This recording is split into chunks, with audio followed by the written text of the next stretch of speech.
আবুল কায়েস গোত্রের প্রতিনিধি দলকে ঈমান এবং ইলমের হেফাজত করা এবং পরবর্তীদেরকে তা অবহিত করার ব্যাপারে নবী সাল্লাল্লাহু আলাইহি সাল্লামের উৎসাহ দান।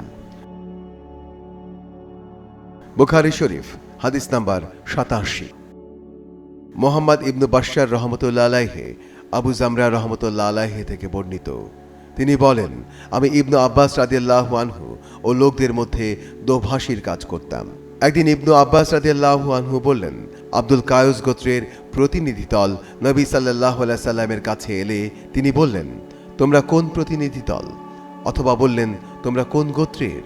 তারা বলল, রাবিয়া গোত্রের। তিনি বললেন, মারহাবা, এই গোত্রের প্রতি অথবা এই প্রতিনিধি দলের প্রতি এরা কোনরূপ অপদস্থ না হয়ে এসেছে।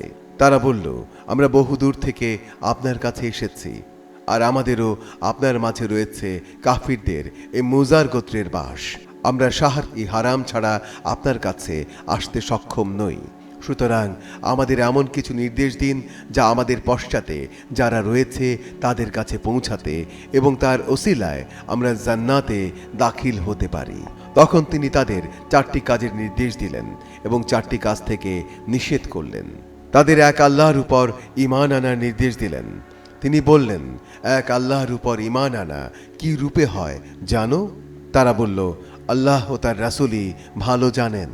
তিনি বললেন, তা হলো এই সাক্ষ্য দেওয়া যে আল্লাহ ছাড়া ইলাহ নেই এবং মুহাম্মদ সাল্লাল্লাহু আলাইহি সাল্লাম আল্লাহর রাসূল, সালাত কায়েম করা, যাকাত দেওয়া এবং রমজানের সিয়াম পালন করা, আর তোমাদের গনিমতের মাল থেকে 1/5 দান করবে। আর তাদের নিষেধ করলেন শুকনা লাউয়ের খোল, সবুজ কলস এবং আলকাত্রার পলিশকৃত পাত্র ব্যবহার করতে।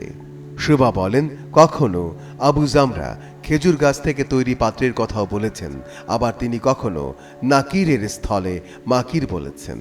রাসূল সাল্লাল্লাহু আলাইহি সাল্লাম বললেন, তোমরা এগুলো মনোযোগ সহকারে স্মরণ রাখো এবং তোমাদের পশ্চাতে যারা রয়েছে তাদের পৌঁছে দাও।